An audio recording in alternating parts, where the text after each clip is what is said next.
Hello guys, welcome back to my YouTube channel Vicky trucking blog. और करते हैं आज का ब्लॉग भाई यहाँ से स्टार्ट। जैसे कि पिछले ब्लॉग में आपने देखा ही होगा कि हम आ गए थे अपनी गाड़ी खाली करके घर पे। तो घर ही है भाई।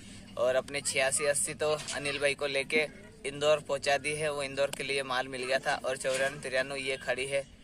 तो 94-93 तो खड़ी है। अब देखते हैं इसको भी आज कुछ माल। आप पूछ रहे थे भाई कि भाड़ा बताया करो विक्की भाई, भाड़ा बताया करो। तो काफ़ी भाइयों का कमेंट आया, तो कमेंट का भी रिप्लाई देता हूँ। पहले तो कौन कौन भाई, सबसे पहले मैंने लिख के रख लिया है यहाँ पे डायरी में सब कुछ। जिस भाई ने कमेंट किया था, हिमांशु लाहौन भाई है, उसने कमेंट किया था, बताना भाई प्रॉफिट हुआ है, मतलब कितना हुआ है प्रॉफिट। और दूसरा भाई है सिराज अली भाई ने पूछा है, भाई पूरा ट्रिप का खर्चा कितना आया। ठीक है भाई, आपको बताएंगे अभी। और प्रदीप बाबर भाई ने पूछा था, भाड़ा क्या लगा आपका भाई। MP09 वाले ने पूछा है, भाई भाड़ा नहीं बताया आपने, कितनी पेटी भरी, कितना रेट लगा। तो भाई आपको बताते हैं अभी।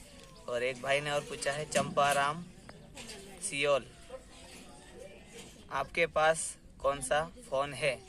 भाई फ़ोन तो अपने पास रेडमी नोट 8 है, जो है कि एमरोड पीस है। तो उसी से शूट करता हूँ मैं ये वीडियो और उसी से व्लॉग बनाता हूँ। तो ठीक है भाई, आपका जवाब देता हूँ मैं कि क्या खर्चा लगा क्या नहीं। सबसे पहले भाई सेंधवा से पानीपत का माल भरा था अपनी गाड़ी में। जो धागा होता है, जो कपड़े वपड़े बनते हैं, वही वाला धागा भरा था भाई। और तारीख थी उस दिन 4 तारीख 11वां महीना 2022। 4 तारीख को यहाँ घर से हम लोड करके निकले थे। उसके बाद में सबसे पहले गाड़ी लोड करने गए दिन में 4 तारीख को। तो गाड़ी अपनी लोड हुई थी, रात को 12-1 बजे तक लोड हो गई थी। और फिर निकल गए थे हम 4 तारीख को पानीपत के लिए। 1000 रुपये ट्रांसपोर्ट कमीशन दिया था उस दिन, और 1000 रुपये माली दी थी टोटल। ऐसे करके भाई हम पहुंचे थे। 4 तारीख को निकले, 4, 5, 6 को पहुंच गए भाई वहाँ पे।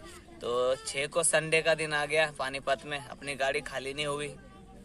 7 तारीख को खाली हुई, सोमवार के दिन खाली करने के बाद सोमवार को कोई माल नहीं मिला हमें वहाँ से। तो हम तो यही सोच के गए थे कि भाई श्रीनगर का ही माल लोड करेंगे अपनी गाड़ी में। तो श्रीनगर का माल ढूंढने में भाई माल मिला नहीं। कम से कम कितने दिन खड़े हो गए हम। 4 तारीख को निकले हम यहाँ से सेंधवा से अपनी गाड़ी लोड करके धागा। 4, 5, 6 को पहुँच गए वहाँ पे पानीपत। और 6 तारीख को संडे का दिन आ गया था भाई। तो 6 तारीख को अपनी गाड़ी खाली नहीं हुई। 7 तारीख को हुई गाड़ी खाली। और 7 तारीख को खाली करने के बाद में 7 तारीख को कोई माल नहीं मिला। तो हम तो ये सोच के गए थे कि श्रीनगर से अच्छा रेट चल रहा है सेब का, तो श्रीनगर ही भरेंगे। वापसी का लोड मिल रहा था हमें, पर वापसी हम भरे नहीं गाड़ी, क्योंकि भाई कम रेट मिल रहा था और पैसे कुछ बच नहीं रहे थे। इसीलिए वापसी का रेट नहीं भरा हमने, माल नहीं भरा। और आगे का श्रीनगर का माल देखा।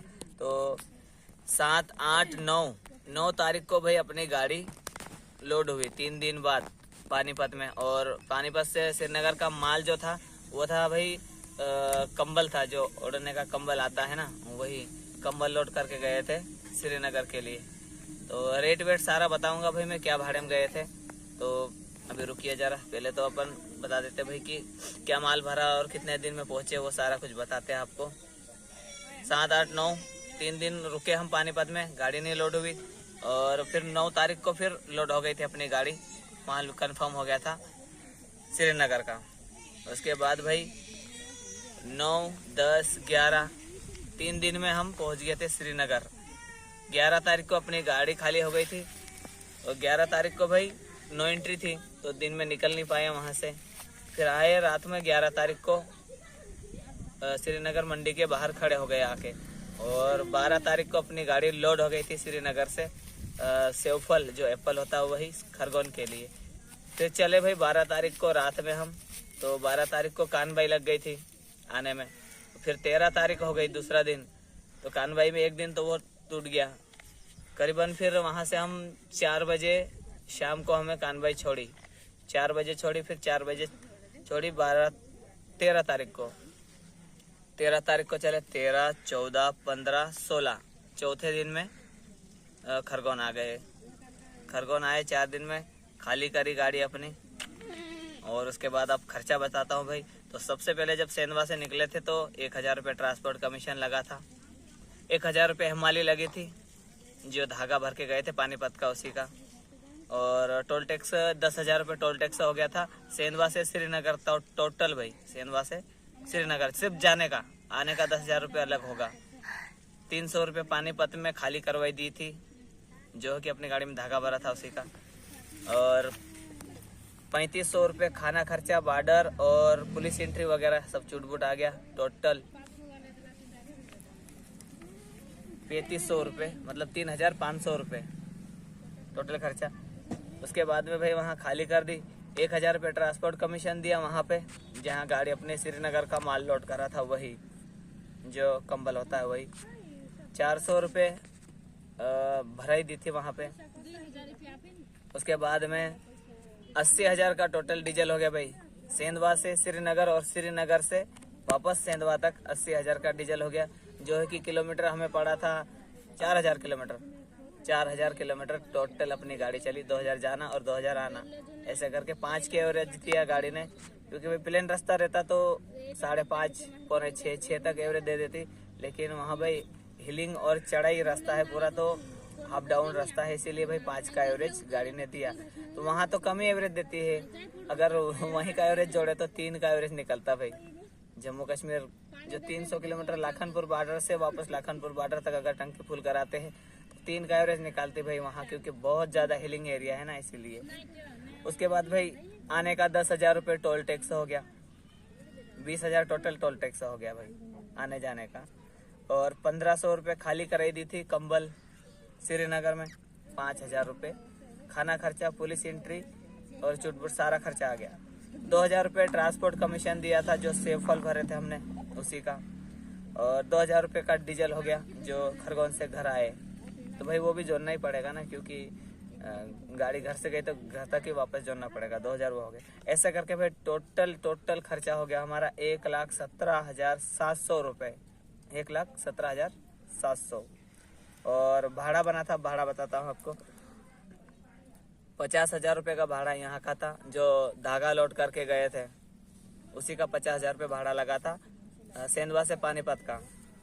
और पानीपत से जो कंबल लोड किए थे उसका भाड़ा लगा था 23,000 रुपये श्रीनगर का।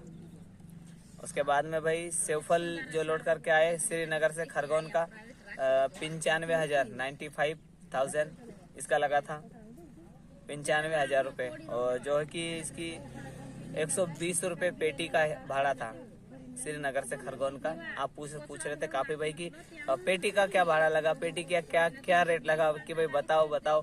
तो भाई यही लगा था 120 रुपये पेटी खरगोन का भाड़ा। और टोटल पेटी थी अपनी गाड़ी में 792 पेटी, 792 पेटी टोटल थी। इसमें से भाई 1,17,700 रुपये खर्चे में टोटल भाड़ा हुआ। 1,68,000 भाड़ा बना, उसमें माइनस कर लो तो बचेंगे भाई 50,300 रुपये। तो यही बचत हुई भाई 50,300 रुपये अपनी बचत हुई। उसमें से भाई ये सारा कुछ है। और इसमें दिन कितने लगे वो भी बताता हूँ आपको मैं। 4 तारीख को निकले थे हम घर से, उसके बाद में 16 तारीख को घर लौटे हैं वापस, जो है कि कल 16 तारीख को। टोटल दिन हो गए भाई 12 दिन। 12 दिन में बचत हुई अपनी 50,300 रुपये। तो यही बचत है भाई, आपके सामने है। जो भी कुछ किसी को जवाब नहीं देना है, मैं तो लिखता करता कुछ भी नहीं, जो भी बचता है ठीक है भाई, मालिक के भरोसे जो बचे वो सही है। लेकिन ये आपको बताने के लिए मैंने कि आप काफ़ी भाई कमेंट कर रहे थे, वो तो पूछ रहे थे, तो इसीलिए भाई सारा लिखा था मैंने। ये रहा लिखा हुआ, लिख करके फिर आपको बताया, क्योंकि भाई माइंड में रहता नहीं कितना खर्चा हुआ, क्या क्या खर्चा हुआ, इसलिए मैंने लिख लिया था और आपके सामने सब कुछ बताया। 12 दिन में ट्रिप लगी हमारी और 50,300 रुपये बचत हुई, यही है। उसके बाद भाई अपनी गाड़ी की किस्त आ गई थी, जो है कि आज 17 तारीख को किस्त थी। तो 35,000 की किस्त है, इसी में से काट लो 50,000 में से 35,000 रुपये किस्त हो गई। उसके बाद में भाई नेशनल परमिट ख़त्म हो गया था मेरा 19,500 रुपये का, वो मैं यहीं से डाल के गया था और किसी और भाई से 19,500 रुपये मांगे थे मैंने और नेशनल परमिट डाला था। तो भाई ये सारे पैसे तो जितने बचत हुए सारे खर्चे में आ गए, क्योंकि भाई किस्त भरना ज़रूरी है और जो नेशनल परमिट ख़त्म हुआ था कागज़ वो भी भरना ज़रूरी था, तो वो भर दिया। अब वापस अपने जेब खाली हो चुके हैं भाई तो और कहीं ट्रिप लगाएंगे तो और भी भैयों से ले रखे तो उनको भी देना है, तो क्या कर सकते हैं, यही बचत है भाई और यही धंधे पानी चल रहे हैं गाड़ी घोड़े के। तो ठीक है भाई, मिलते हैं अगले ब्लॉग में, तब तक के लिए भाई बाय बाय, टाटा। बाकी भैयों का कमेंट का रिप्लाई नहीं दिया उसके लिए दिल से सॉरी भाई, क्योंकि भाई ये खर्चे का वीडियो था और आप पूछ रहे थे, बाकी काफ़ी भाई पूछ रहे थे मतलब कि क्या खर्चा हुआ, क्या बचत हुई, इसीलिए भाई एक खर्चे का वीडियो अलग से बनाओ, तो मैंने खर्चे का वीडियो और अपना बचत का वीडियो ये बनाया। और बाकी भैयों का भी कमेंट का जवाब दूंगा भाई, मैं ज़रूर दूंगा आपको, बस आप कमेंट करो आपको क्या पूछना है, बैठे हैं भाई आपका जवाब देने के लिए। तो ठीक है भाई, मिलते हैं।